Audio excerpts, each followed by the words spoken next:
गरेर बिचमा गाडी नरोक्नुहोस् है। हेडलाइट र इमर्जेन्सी लाइट बालेर जानुहोस्, ओभरटेक नगर्नुहोस्। Have a safe driving.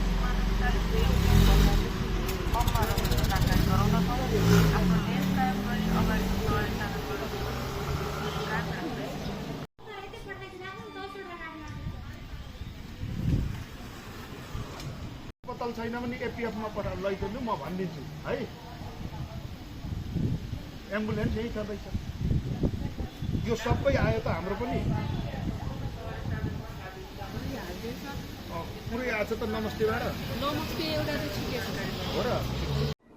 नमस्ते, मेरो नाम कविराज श्रेष्ठ हो।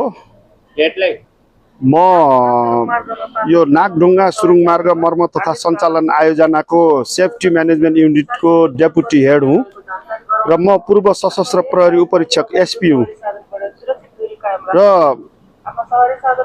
जुन यो सुरुङ मार्ग मर्मत तथा सञ्चालन आयोजना हामी सर्भिस प्रोभाइडर हौँ र यसको इम्प्लोयर डिओआर डिपार्टमेन्ट अफ रोड र डिपार्टमेन्ट अफ रोडको अथवा नेपाल सरकारको निर्देशनमा गाइडलाइनमा हामी सर्भिस प्रोभाइडरले काम गर्दै आइरहेको अवस्था हो।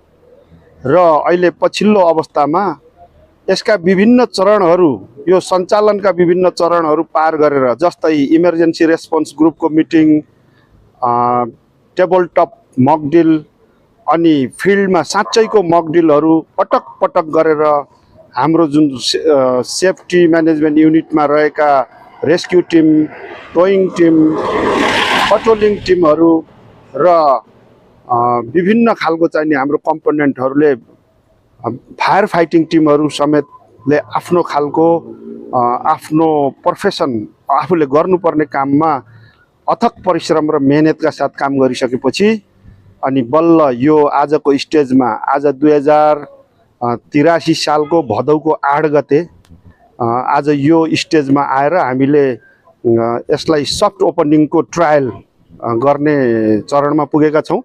र यो सफ्ट ओपनिङको ट्रायलको उसमा यो फर्स्ट फेजमा इमर्जेन्सी सवारी साधनहरू, एम्बुलेन्सेसहरू र नेपाल सरकारका सरकारी प्लेटका गाडीहरू र रातो प्लेटका अर्थात् निजी सवारी साधनहरू र त्यसमा पनि 9 सिटभन्दा कमका सवारी साधनहरूलाई आज अर्थात् 1-2 दिन अथवा यो हप्ता हामीले ट्रायलको लागि सवारी सञ्चालनमा ल्याएका छौँ।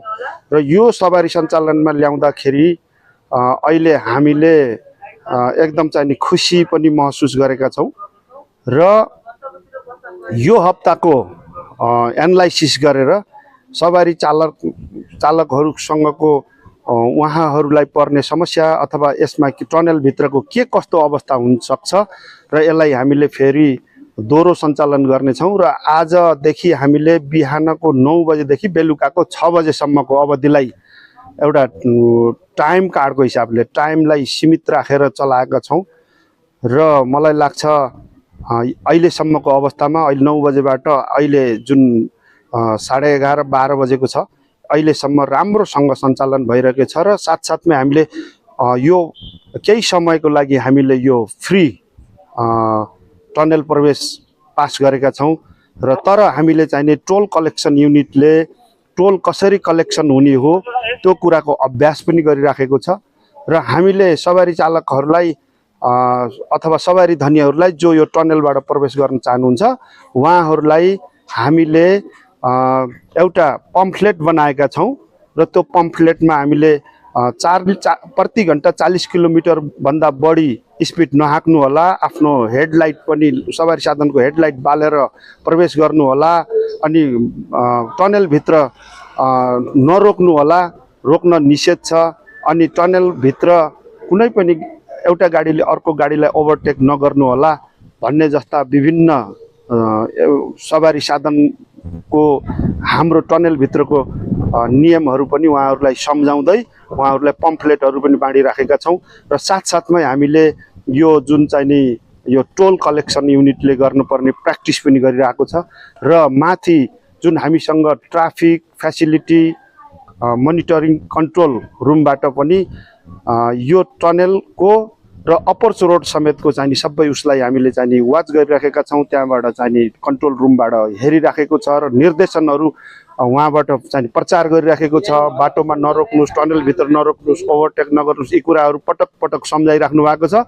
र अहिले आज 9 बजे हाम्रो यो नागढुङ्गा सुरुङ मार्ग मर्मत तथा सञ्चालन आयोजनाका प्रोजेक्ट डाइरेक्टर श्री इन्जिनियर सौजन्य नेपालज्यूको उपस्थितिमा र डिपिडी सञ्जय पन्थीज्यूको पनि उपस्थितिमा हामीले आज गुर्जुधाराबाट जुन फ्लाइओभरको बाटो हो त्यसलाई आज हामीले सञ्चालन गरेका छौँ। धन्यवाद।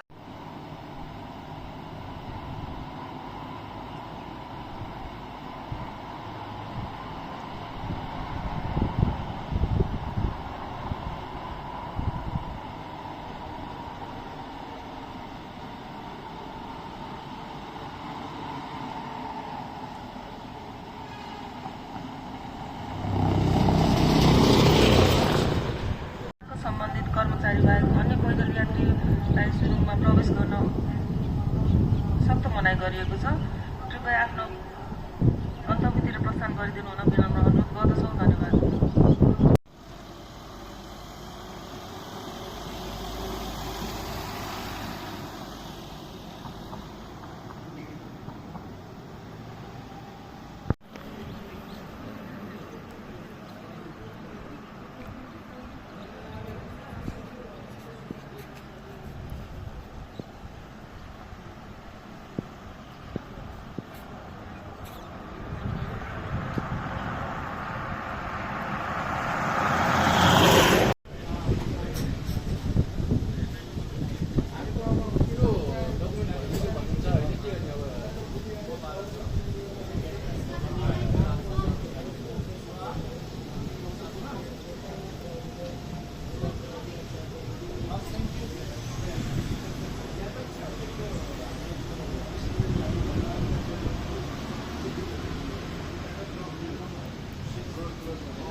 एक तर्फी